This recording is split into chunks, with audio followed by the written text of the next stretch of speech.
ৰাণীৰ ইউটিউব চেনেললৈ আপোনালোকক স্বাগতম জনাই মই ৰাণী হাজৰিকাই হোমেন বৰগোহাঞি ছাৰৰ সুবালা উপন্যাসৰ প্ৰথম খণ্ড চতুৰ্থ ভাগ পাঠ কৰিবলৈ ওলাইছোঁ। আপোনালোকে ভাল পালে লাইক, কমেণ্ট, শ্বেয়াৰ, ছাবস্ক্ৰাইব কৰিব বুলি আশা ৰাখিলোঁ। সুবালা প্ৰথম খণ্ড চতুৰ্থ ভাগ। এই ঘটনাৰ পাছত পুৰা এমাহ দিন ধৰি আয়ে আহাৰ নিদ্ৰা সকলো ত্যাগ কৰি কেৱল কান্দিবলৈ ধৰিলে। কি ভয়ংকৰ সেই কান্দোন ভাবিলে এতিয়াও মোৰ বুকু কঁপি উঠে। এটা মুহূৰ্তও তেওঁ থিৰ হৈ থাকিব নোৱাৰে। জীয়াই পুৰি মৰা মানুহৰ দৰে তেওঁ অহৰ্নিশে ছটফটাই থাকে।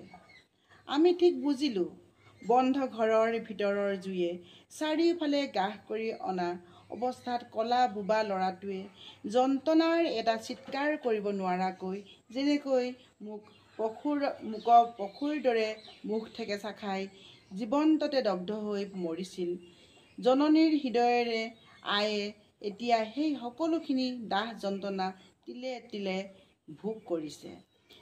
বিশেষকৈ ৰাতি তেওঁৰ অৱস্থা অতি সাংঘাতিক হয়।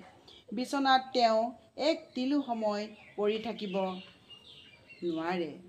জীয়াই জীয়াই তেওঁক যেন কোনোবাই চিতাতহে তুলি দিছে। বিচনাত পৰাৰ লগে লগে তেওঁ তেনে এটা ভাৱ দেখুৱাই ধৰফৰাই জাপ মাৰি উঠে। তাৰ পাছত কোঠাটোৰ চাৰিওফালে ঘূৰি ঘূৰি আহত বা ভীত বন্য পশুৰ দৰে বিভৎস শব্দ কৰি তেওঁ হুৰাও হুৰাওৱে কান্দিবলৈ ধৰে।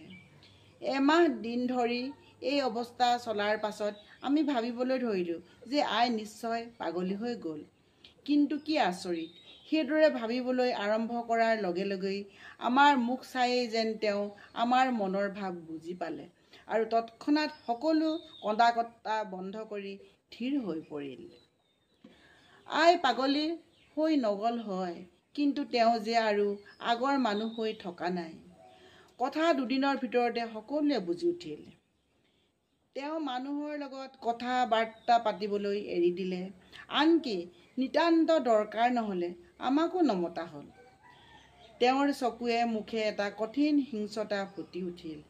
কন্দা কটা বন্ধ কৰিয়েই তেওঁ জাল এখন গুঠিবলৈ আৰম্ভ কৰিলে। 3 দিনত ওলাব লগা জালখন তেওঁ এবেলাতে শেষ কৰি দিলে। সেইখন শেষ কৰিয়েই তেওঁ আৰু এখন জাল আৰম্ভ কৰি দিলে। তাৰ পাছত আৰু এখন, তাৰ পাছত আৰু এখন, যেন জীৱনত জাল গুঠাৰ বাহিৰে আৰু কোনো কাম নাই।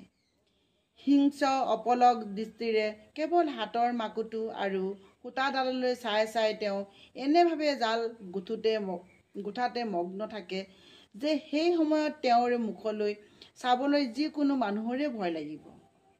তেওঁক সাধু কথাৰ ডাইনী বুঢ়ী যেন লাগি যাব। কেতিয়াবা মাজৰাতি হঠাতে সাৰ পাই উঠি মই দেখোঁ তেওঁ তেতিয়াও হোৱা নাই। জুইশালৰ কাষতে বহি চাকিৰ ধিমিক ধামাক পোহৰত তেওঁ সেই একে হিংস্ৰ দৃষ্টিৰে জাল গুঠিয়েই আছে। তেওঁৰ চকুৰ দৃষ্টি দেখিলে ভাৱ হয় তেওঁ যেন অকলে থকা নাই। অপলক দৃষ্টিৰে ভীষণ নিষ্ঠুৰ খঙত তেওঁ যেন কাৰোবালৈ একেথিৰে চাই আছে। তেতিয়া এটা অহৰহৰি সত্তাৰ অস্তিত্ব অনুভৱ কৰি ভয়ত মোৰ গোটেই গা চিকাৰ খাই উঠে। আইৰ সন্মুখৰ পৰা আঁতৰি পলাবলৈ মন যায়। লৰালৰিকৈ কাপোৰখন মূৰৰ ওপৰলৈকে টানি লৈ বাইৰ বুকুত কুচি মুচি মই পুনৰ শুই পৰোঁ। কিন্তু ভয়তে চকুলৈ টোপনি নাহে। নিজৰ আইজনীকেই মৰিশালীৰ ভুতুনি যেন লাগে। কেতিয়াবা ভয়তে এনেকৈ ঘামি জামি উঠোঁ যে গাৰ চোলা পৰ্যন্ত তিতি যায়। ভূতৰ ওপৰত দানহৰ দৰে কেতিয়াবা হঠাতে ফানত আহি পৰে আইৰ দাঁত দুয়ো পাৰি কৰ্মৰাই উঠিছে। দুপৰ ৰাতিৰ অন্ধকাৰ নিস্তব্ধতাত সেই নিৰ্বাক দাঁত কৰচনিৰ শব্দটো মৰিশালীত সৰু ল'ৰাৰ মূৰ চুবোৱা ডাইনীৰ মুখৰ শব্দ যেন অনুভৱ হৈ ভয়ত মোৰ ৰাজহাড় পৰ্যন্ত জিনজিনাই উঠে। মোৰ উশাহ বন্ধ হৈ যাবৰ উপক্ৰম হয়। খৰধৰকৈ উশাহ লৈ মই গাৰ জোৰেৰে বাইক সাবটি ধৰোঁ। ধন্যবাদ।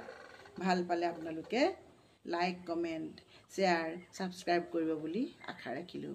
পুনৰ সেৱাৰে আজিলৈ আহোঁ। ধন্যবাদ।